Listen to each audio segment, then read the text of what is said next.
Olá, sintonizados, este é o episódio número 7 do CBcast, nota de rodapé, o seu CBcast aqui de Unai, que fala sobre as obras.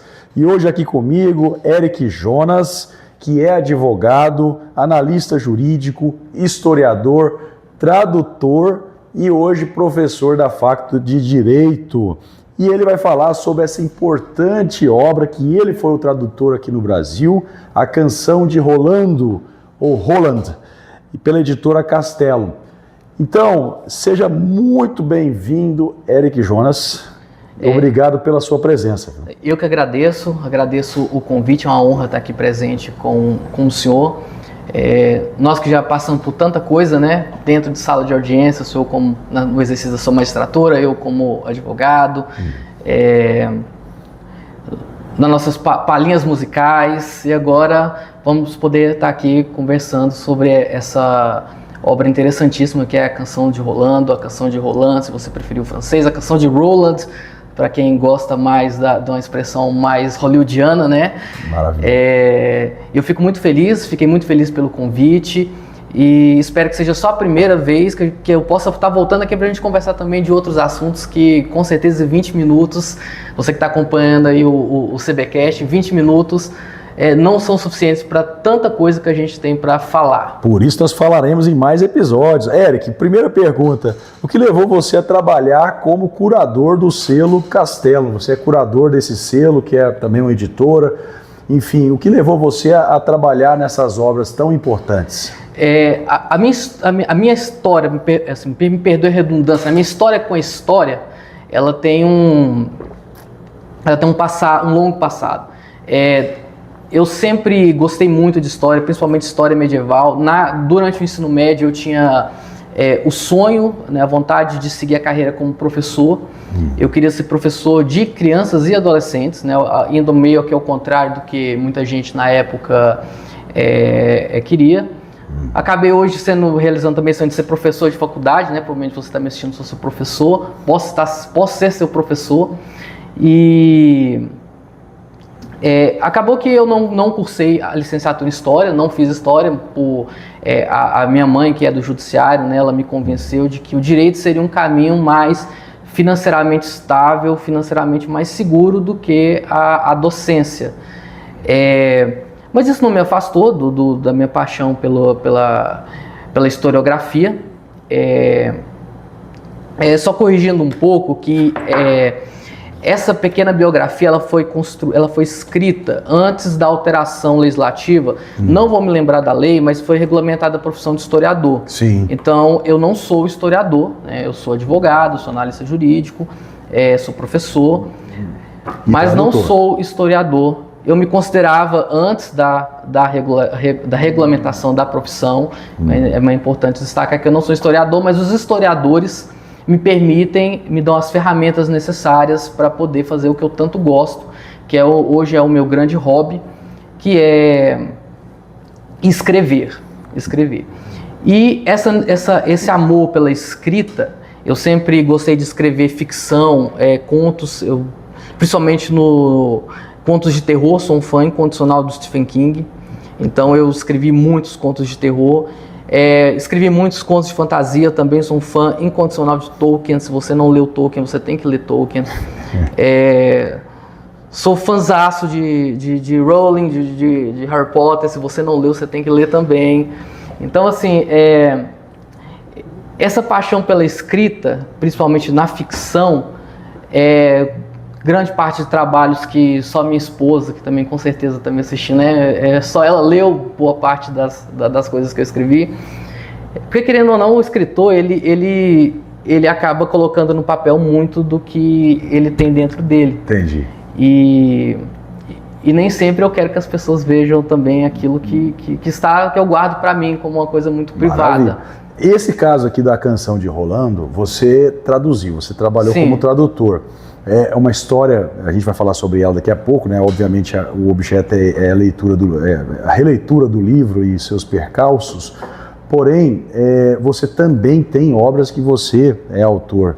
e está escrevendo e já escreveu, já foram publicadas. Sim, sim. Você é daqui de Unai, né? Sou de Unai, nasci, criado. E por incrível que pareça, o Eric trabalhou da época de faculdade, advogado, agora recentemente aí tocando um violão aí e tal, e eu não sabia que ele tinha esses interesses. Ele que me falou recentemente, falou, poxa, vai casar certinho com o nosso Nota de Rodapé, e aqui nós estamos para justamente a gente fazer essa abordagem sobre a canção de Rolando. E aliás, que baita obra, viu? Que coisa bonita. Acho que isso, de antemão, todo estudante de direito tinha que ter acesso a isso. A gente trabalha muito com algumas obras que são clássicas do direito, mas essa aqui eu acho que ela casa muito bem com uma estrutura ainda maior, mais profunda do direito. Porém, ele não é uma obra jurídica, por incrível que pareça, né? É uma obra que é um épico medieval que cuida ali de costumes da época medieval. E como essa distância, né, temporal, a primeira pergunta que a gente faz, né, existe aqui o texto, ele menciona que o poema foi escrito quase 300 anos da batalha, né, em Roncesvalles, vamos assim chamar Sim. a batalha. Como essa distância temporal, 300 anos depois, transformou o incidente militar lá na época em algo, né, de propaganda política e religiosa para as cruzadas, Eric? Vamos lá então, né? Primeira coisa, do que fala a canção de Roland, né? A canção de Roland, se você preferir o francês. Como o senhor bem pontuou, é um épico medieval, né? Foi escrito ali por volta do século XI, mais ou menos ali na época da primeira grande cruzada. Ele buscou como personagem principal, como personagens principais, um elenco que já não existia mais naquela época, que é o próprio Carlos Magno e seu general, né, Roland, que os historiadores debatem se ele realmente existiu, mas hoje se tem um consenso de que é muito provável que realmente existiu um general chamado Roland, embora talvez é bem provável que ele nem sequer estivesse envolvido ali em Roncesvalles. Não há nenhuma prova historiográfica contundente acerca da sua existência. Mas o que eu queria falar, né? Eu não vou tentar ser bem objetivo para a gente cumprir os nossos 20 minutinhos. Quem foi Carlos Magno? Carlos Magno, né, foi o filho de Pepino o Breve, né? Ele foi o primeiro rei dos francos que deu origem ali à dinastia carolíngia. No ano de 800, ele também foi nomeado pelo Papa Leão III como o primeiro imperador, vamos dizer assim, do Sacro Império Romano. Ele está para a Europa medieval o que o Alexandre o Grande representa para a Antiguidade. Perfeito. E o tamanho da sua figura, né, ela serve como matéria-prima para o que foi produzido, né, 300 anos depois, na época das Cruzadas, como uma grande propaganda da igreja, uma grande propaganda do mundo cristão, sobre o que era o ideal cristão da época, questões de lealdade, questões de honra. E tô me perdendo aqui, mas faz parte, né? Mas assim, a Batalha de Roncesvalles, ela de fato é muito provável que ela tenha acontecido, mas existe uma grande diferença do que foi colocado na obra e o que realmente aconteceu. Por exemplo, na canção de Roland, a obra começa dizendo que Carlos Magno havia passado 7 anos na Espanha. Mas a gente já sabe que as suas campanhas nas terras ibéricas ali duraram, talvez, assim, estourando um ano, no máximo um ano. Sim.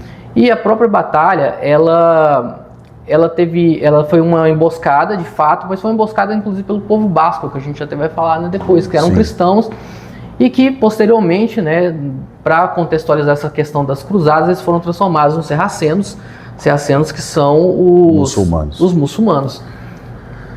Muito bem.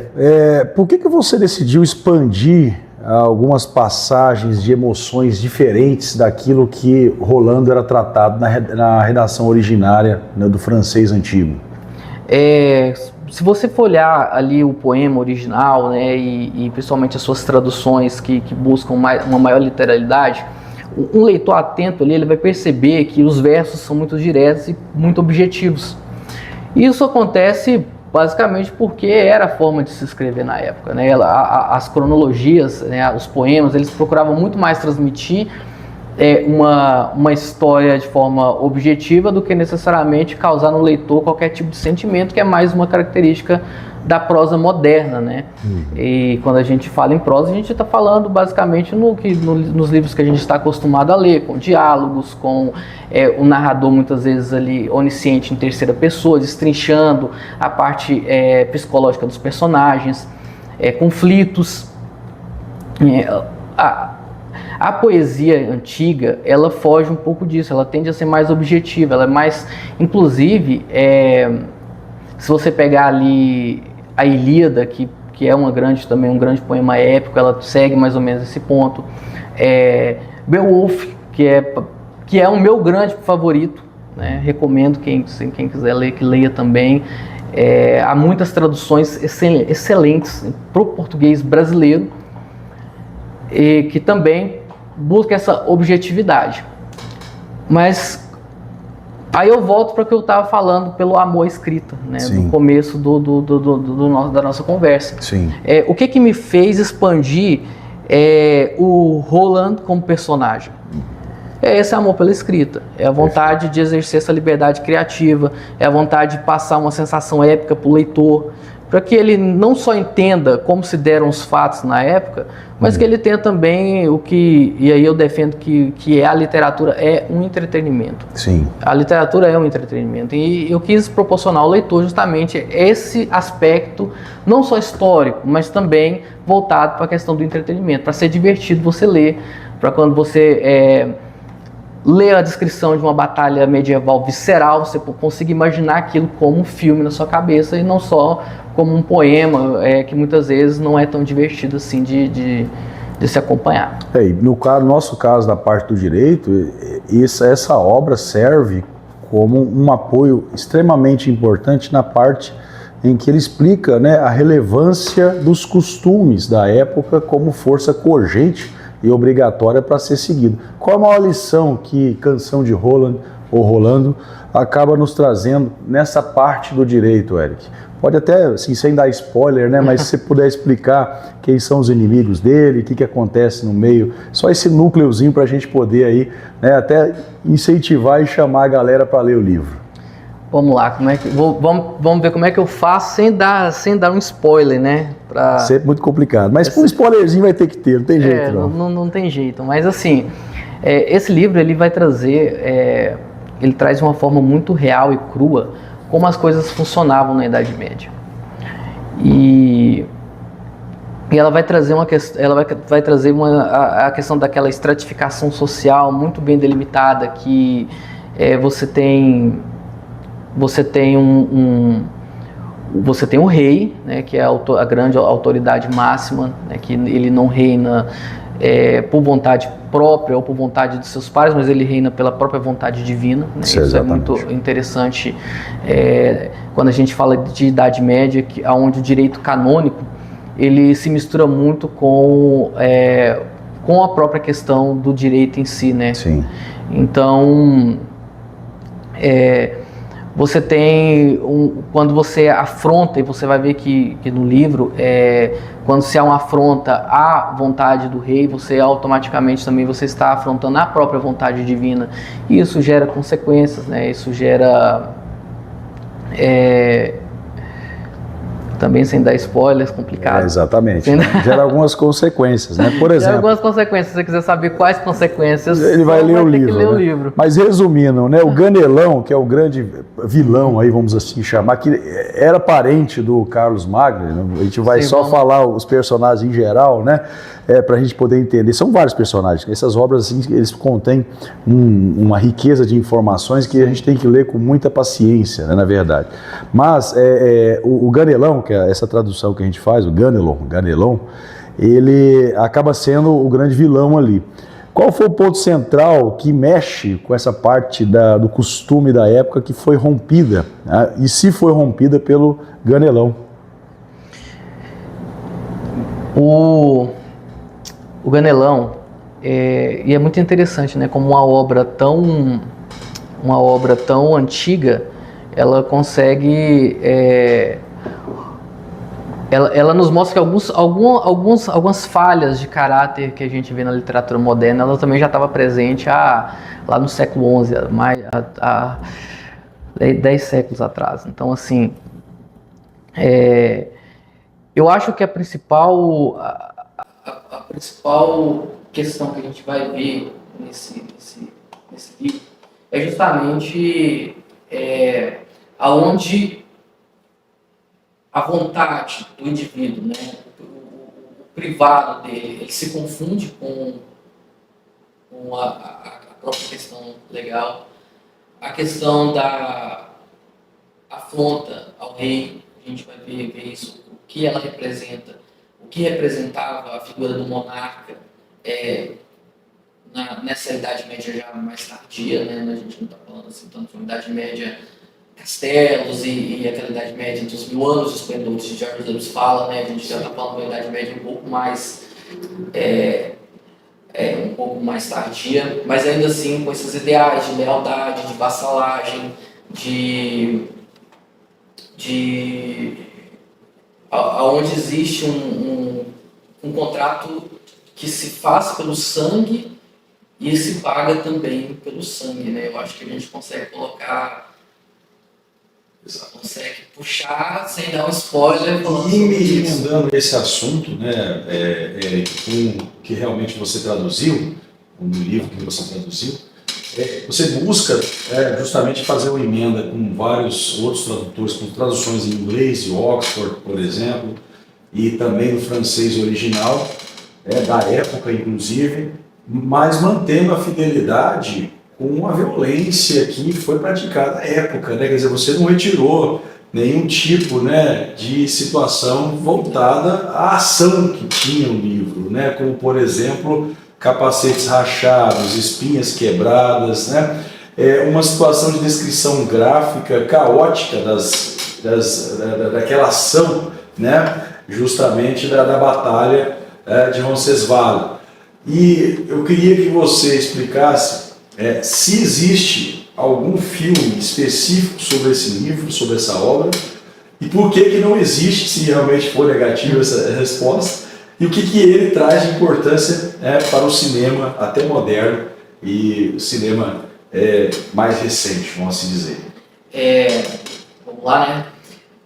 Primeiro, assim, que a questão da violência, eu fiz questão de manter, e eu fiz questão também de, usando aquela liberdade criativa, eu fiz questão também de poder, inclusive, aumentá-la em determinados pontos, né? Boa parte do que tem aqui no livro, algumas partes do que tem aqui no livro, eu me permiti aumentar o nível de violência, aumentar o nível de sangue, até para quebrar aquela questão de que... porque como o livro fala muito de questões clericais, né, de questões religiosas, até para lembrar que apesar do cristianismo ser uma religião pacifista na sua essência, né, a igreja na Idade Média não era nem um pouco pacifista, na verdade ela era muito violenta.